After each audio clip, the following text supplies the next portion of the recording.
उमा महेश्वराय नमः। आप सभी का हमारे YouTube चैनल पर हार्दिक स्वागत है। आज सुने शिव महापुराण में आगे की कथा। जब भगवान शिव ने कहा कि आपकी सखियों की बातें सुनकर हमें परिहास सा लगता है, अगर ये बातें सच हैं तो पार्वती स्वयं अपने मुंह से उसका वर्णन करें। तब पार्वती जी बोली, हे जटाधारी मुनि, मेरी सखी ने जो कुछ भी आपको बताया है वह बिल्कुल सत्य है। मैंने मन, वाणी और क्रिया से भगवान शिव को ही पति रूप में वर्ण किया है।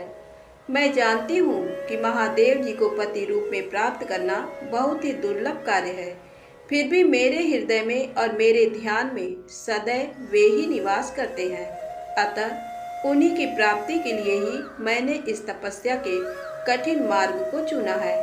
ये सब ब्राह्मण को बताकर देवी पार्वती चुप हो गई। उनकी बातों को सुनकर ब्राह्मण देवता बोले, हे देवी, अभी कुछ समय पूर्व तक मेरे मन में ये जानने की प्रबल इच्छा थी कि क्यों आप कठोर तपस्या कर रही हैं, परंतु देवी, आपके मुख से ये सब सुनकर मेरी जिज्ञासा पूरी तरह शांत हो गई है।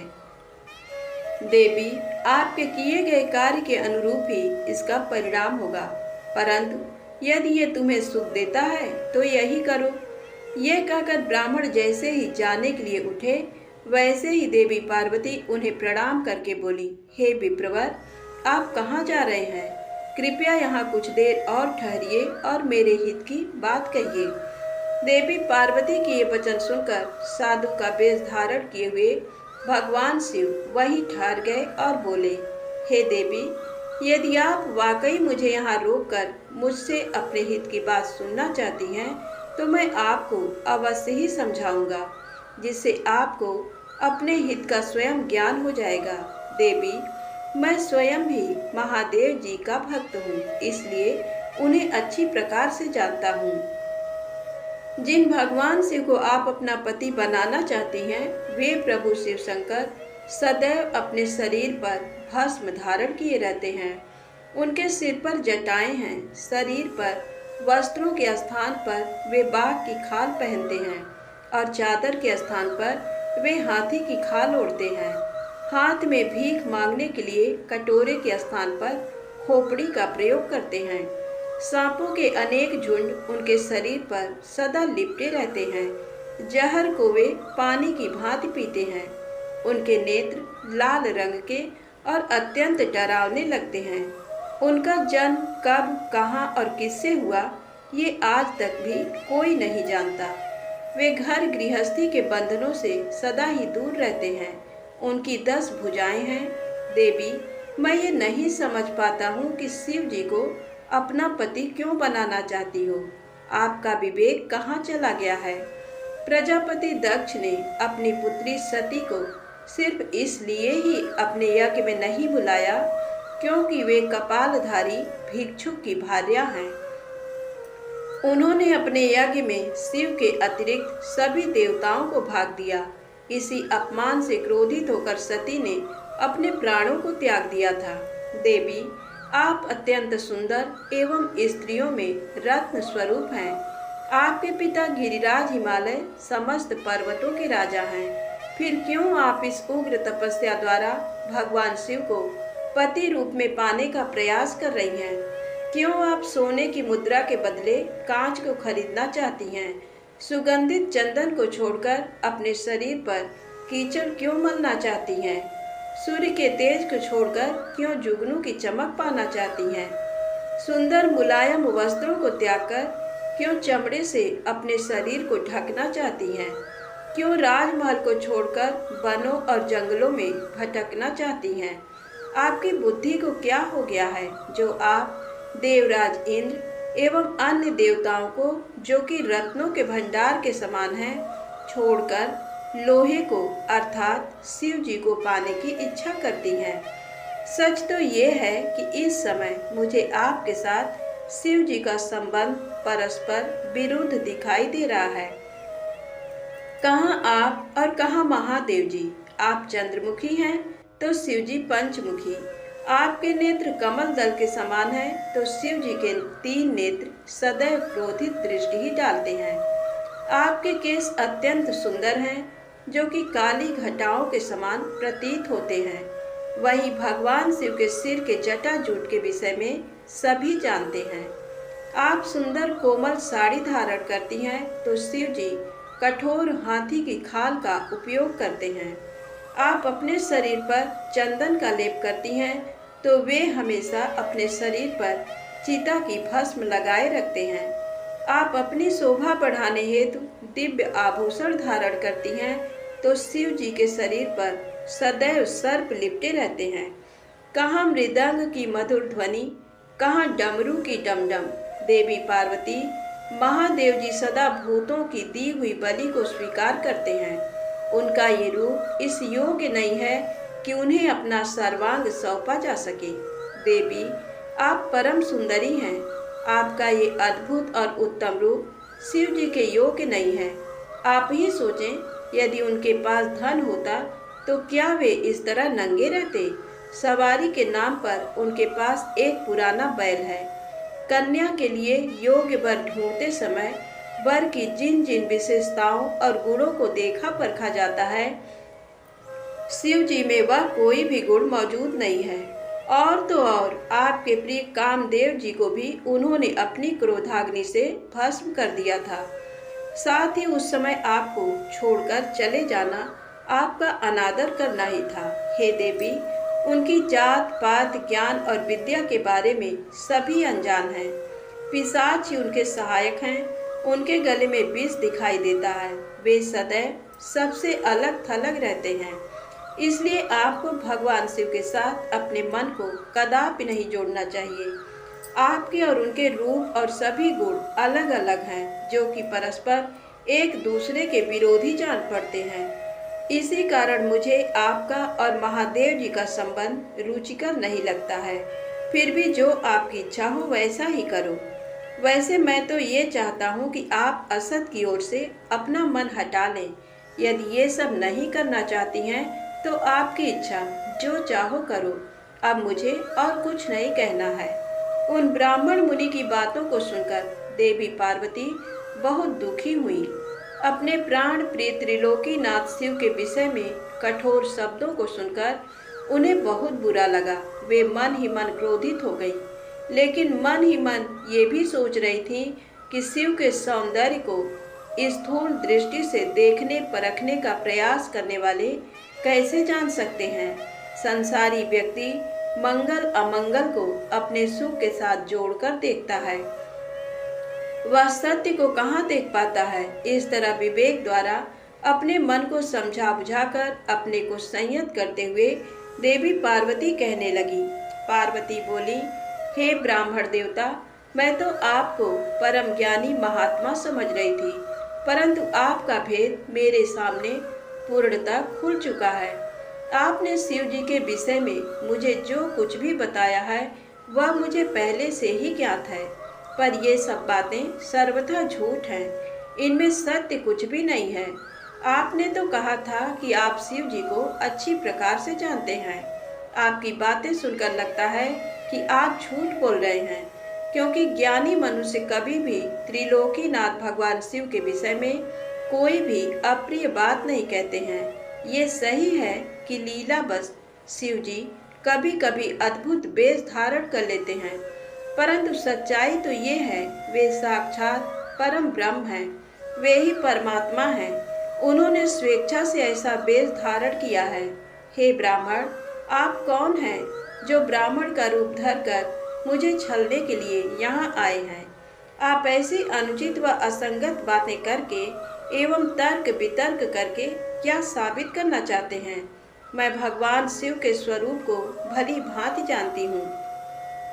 वास्तव में शिव जी निर्गुण ब्रह्म हैं। समस्त गुण ही जिनका स्वरूप हो, भला उनकी जाति कैसे हो सकती है।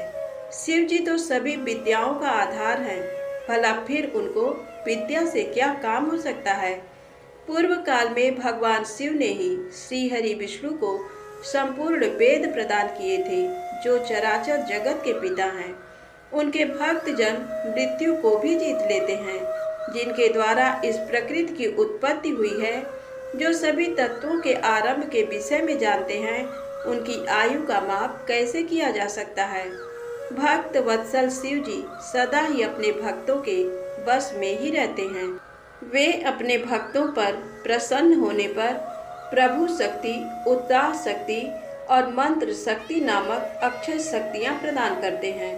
उनके परम चरणों का ध्यान करके ही मृत्यु को जीता जा सकता है। इसलिए शिव जी को मृत्युंजय नाम से जाना जाता है।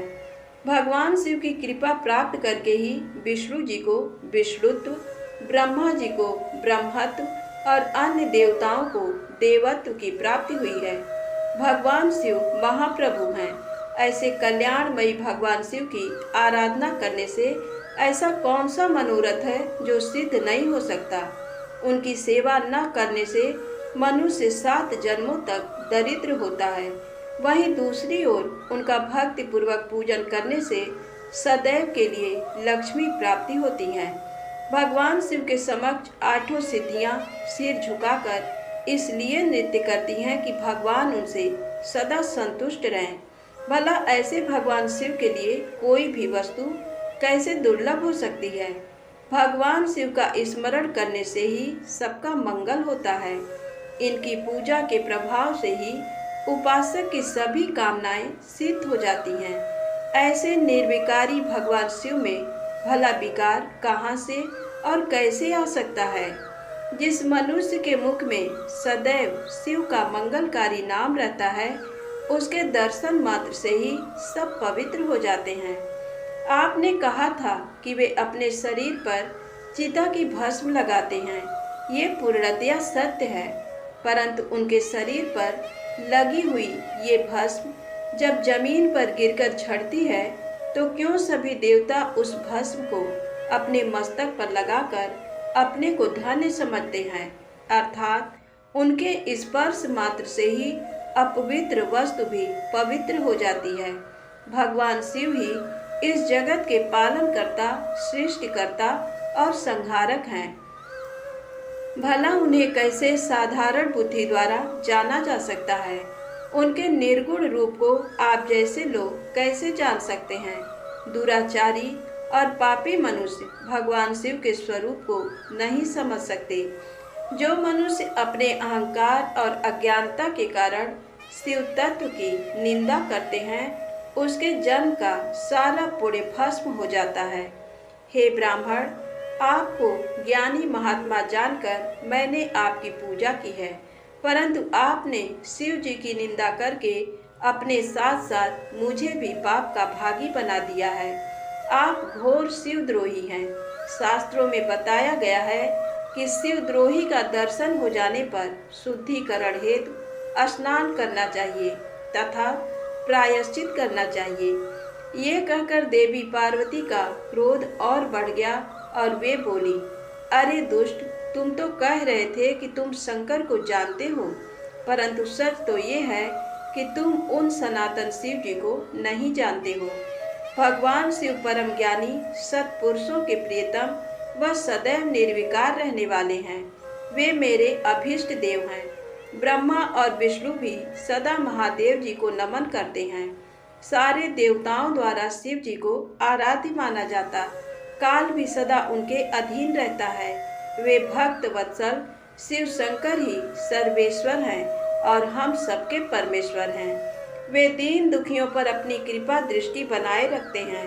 उन्हीं महादेव जी को पति के रूप में प्राप्त करने हेतु ही मैं शुद्ध हृदय से इस वन में घोर तपस्या कर रही हूँ कि वे मुझे अपनी कृपा दृष्टि से कृतार्थ कर मेरे मन की इच्छा पूरी करें। ऐसा कहकर देवी पार्वती चुप हो गई और निर्विकार होकर पुनः शांत मन से शिव जी का ध्यान करने लगी। उनकी बातों को सुन ब्राह्मण देवता ने जैसे ही कुछ कहना चाहा, पार्वती ने मुंह फेर लिया और अपनी सखी विजया से बोली, सखी, इस अधम ब्राह्मण को रोको। ये बहुत देर से मेरे आराध्य प्रभु शिव की निंदा कर रहा है। अब पुनः उनके ही विषय में कुछ बुरा भला कहना चाहता है। शिव निंदा करने वाले के साथ साथ शिव निंदा सुनने वाला भी पाप का भागी बन जाता है। अतः भगवान शिव के उपासकों को शिव निंदा करने वाले का वध कर देना चाहिए। यदि शिव निंदा करने वाला कोई ब्राह्मण हो तो उसका त्याग कर देना चाहिए तथा उस स्थान से दूर चले जाना चाहिए। ये दुष्ट ब्राह्मण है, अतः हम इसका वध नहीं कर सकते, इसलिए हमें इसका तुरंत त्याग कर देना चाहिए। हमें इसका मुंह भी नहीं देखना चाहिए। हम सब आज इसी समय इस स्थान को छोड़कर किसी दूसरे स्थान पर चले जाते हैं, ताकि इस अज्ञानी ब्राह्मण से पुनः हमारी भेंट न हो। इस प्रकार कहकर देवी पार्वती ने जैसे ही कहीं और चले जाने के उद्देश्य से अपना पैर आगे बढ़ाया, वैसे ही भगवान शिव अपने साक्षात रूप में उनके सामने प्रकट हो गए। देवी पार्वती ने अपने ध्यान के दौरान शिव के जिस स्वरूप का स्मरण किया था, शिव जी ने उन्हें उसी रूप के साक्षात दर्शन करा दिए। साक्षात भगवान शिव शंकर को इस तरह अनायास ही अपने सामने पाकर गिरिराज नंदिनी पार्वती का सिर सर्व से झुक गया। तब भगवान शिव देवी पार्वती से बोले, हे प्रिय, आप मुझे यहाँ अकेला छोड़कर कहाँ जा रही हैं? देवी, मैं आपकी इस कठोर तपस्या से अत्यंत प्रसन्न हुआ हूँ। मैंने सभी देवताओं एवं ऋषि मुनियों से आपकी तपस्या और दृढ़ निश्चय की प्रशंसा सुनी है, इसलिए आपकी परीक्षा लेने की ठानकर मैं आपके सामने चला आया हूँ। अब आप मुझसे कुछ भी मांग सकती हैं, क्योंकि मैं जान चुका हूँ आप अप्रतिम सौंदर्य की प्रतिमा होने के साथ साथ ज्ञान, बुद्धि और विवेक का अनूठा संगम है। आज आपने अपने उत्तम भक्ति भाव से मुझे अपना खरीदा हुआ दास बना दिया है। सुस्थिर चित्त वाली देवी गिरिजा, मैं जान गया हूँ कि आप ही मेरी सनातन पत्नी हैं। मैंने अनेकों प्रकार से बार बार आपकी परीक्षा ली है। हे देवी, मेरे इस अपराध को आप क्षमा कर दें। हे शिवे, इन तीनों लोकों में आपके समान अनुरागिणी कोई न है, न थी और न ही कभी हो सकती है। मैं आपके अधीन हूँ। देवी, आपने मुझे पति बनाने का उद्देश्य मन में लेकर ही ये कठिन तपस्या की है, अतः आपकी इस इच्छा को पूरा करना मेरा धर्म है। देवी, मैं शीघ्र ही आपका पाणी ग्रहण कर आपको अपने साथ कैलाश पर्वत पर ले जाऊंगा। देवादिदेव महादेव जी के इन वचनों को सुनकर गिरिजा नंदिनी पार्वती के आनंद की कोई सीमा नहीं रही। वे अत्यंत प्रसन्न हुई। हर्षातिरेक से उनका तपस्या करते हुए सारा कष्ट पल में ही दूर हो गया। उनकी सारी थकावट तुरंत ही दूर हो गई। पार्वती अपनी तपस्या की सफलता और त्रिलोकीनाथ भक्त वत्सल महादेव जी के साक्षात दर्शन पाकर कृतार्थ हो गई और उनके सभी दुख क्लेश पल भर में ही दूर हो गए। प्रेम से बोले शंकर भगवान की जय। आज का अध्याय यहीं समाप्त होता है। कल की कथा अवश्य सुनिएगा। कथा अच्छी लगे तो कृपया वीडियो को लाइक अवश्य करें और हो सके तो ज़्यादा से ज़्यादा शेयर करें और चैनल को अपना प्यार दें। जय माता दी, जय भोलेनाथ।